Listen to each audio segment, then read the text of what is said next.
Republik Indonesia sudah menetapkan posisinya di peta geopolitik internasional. Harus ada pemahaman utuh secara historis berdasarkan pada sejarah. Oleh karena itu, yang pertama harus ada keberanian muhasabah, autokritik terhadap internal. Sudah cukup modal dari Al-Quran bagaimana beliau mengajari kita semua,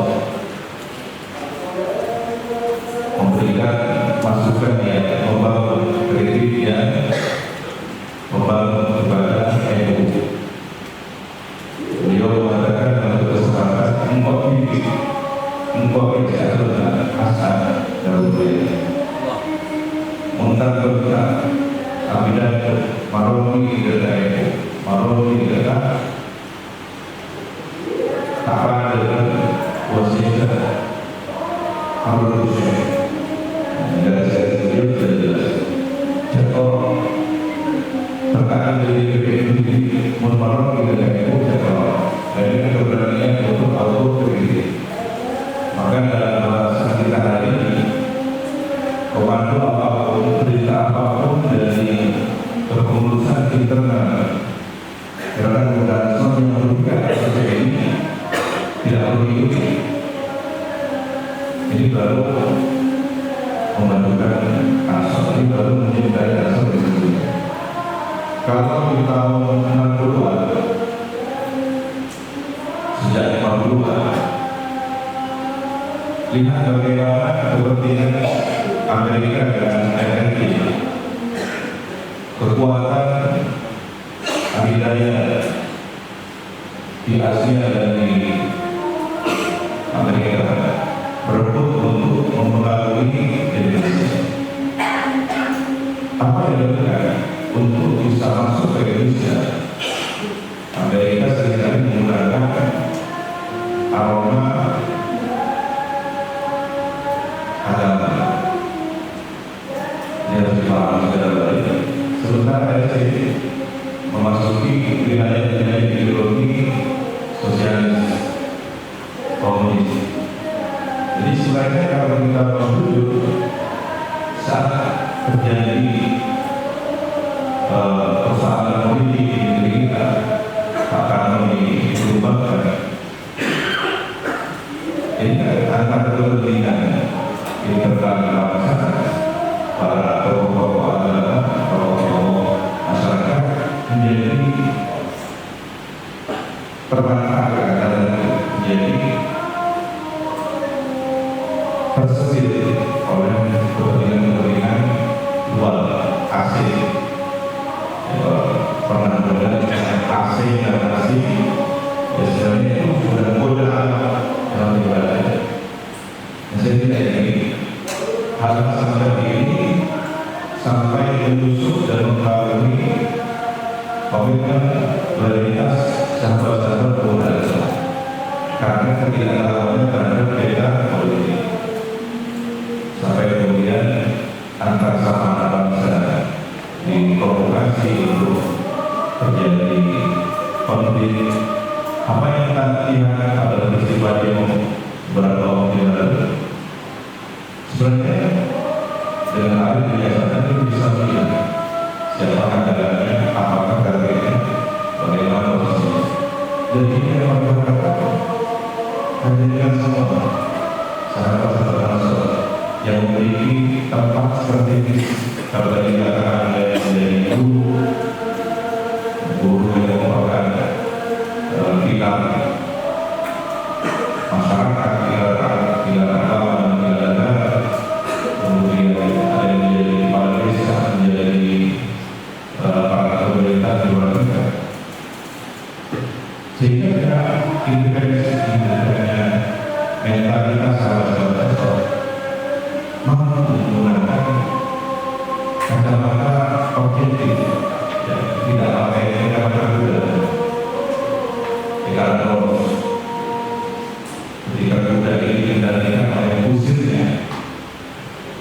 fokus kepada yang akan keluar saja. Tetapi kalau kita menggunakan diri kita sebagai seorang pemuda, seorang yang sesungguhnya, itu kita bisa menemukan identitas kedua manusia. Yang kedua, yang ketiga, filosofi tentang Ansor sendiri merupakan pilihan yang melakukan prosesnya, perenungan yang cukup banyak. Kenapa tidak menggunakan bahasa lain? Dan semua kekuatan dalam tubuh umat Islam secara historis adalah kaum Muhajirin dan kaum Ansor. Kaum Muhajirin kaum yang tertindas, tetapi memiliki komitmen dan mandat untuk berjuang membela agama. Pembelanya adalah kaum Ansor yang kebetulan ketika itu diberi kehidupan yang lain secara kulturnya, sosial keagamaan yang akhirnya lebih mapan dibanding Muhajirin yang meninggalkan tanah airnya. Maka jiwa-jiwa pembela orang-orang yang disertai itu gimana asal?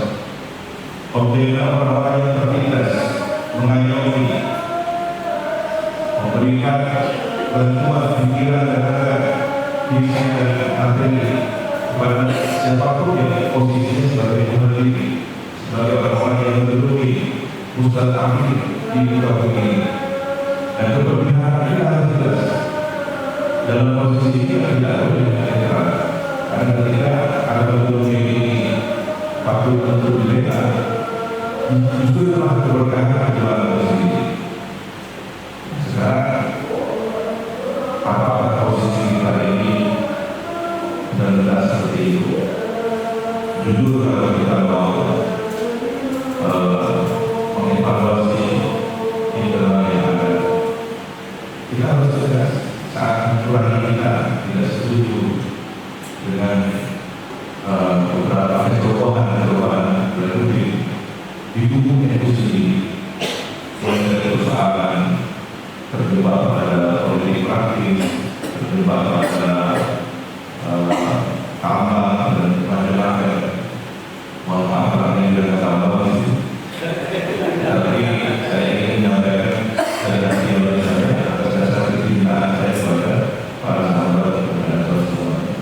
Maka kembalilah kepada fitrahnya sebagai Ansor, pembela orang-orang yang tertindas, pembela mustadzafi, berjiwa loyal, dermawan, tidak harus dengan wujud materi dalam pikiran.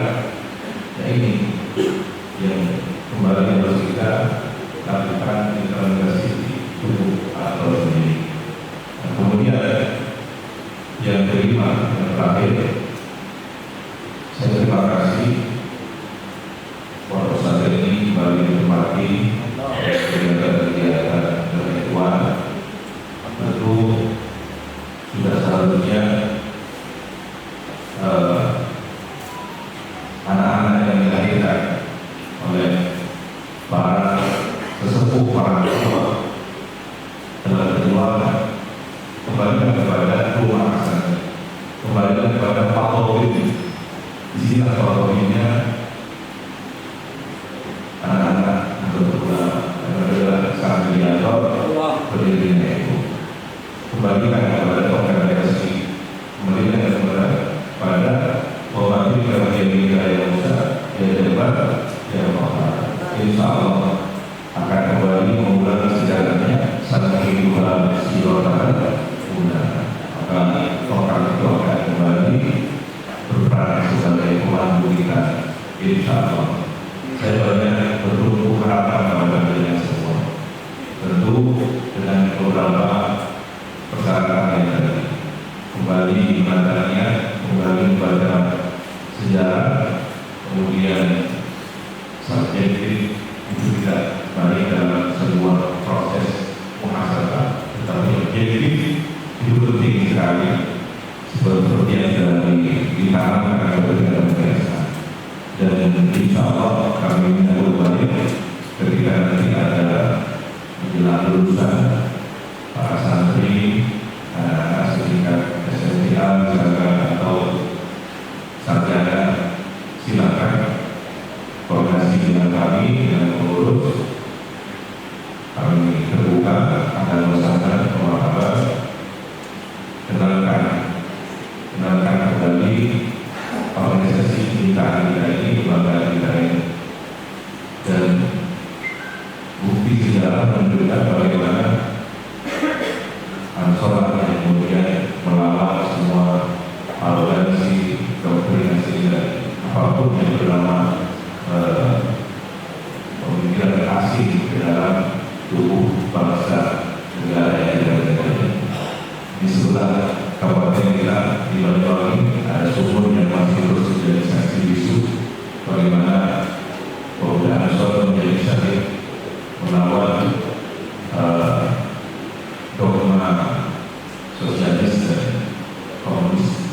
Kelompok di sebuah proyek baru saksi sejarah bagaimana para pemuda Ansor mempertaruhkan jiwa raganya menumpas segala rantai-rantai komunis yang ada dan banyak lagi bukti-bukti sejarah lainnya.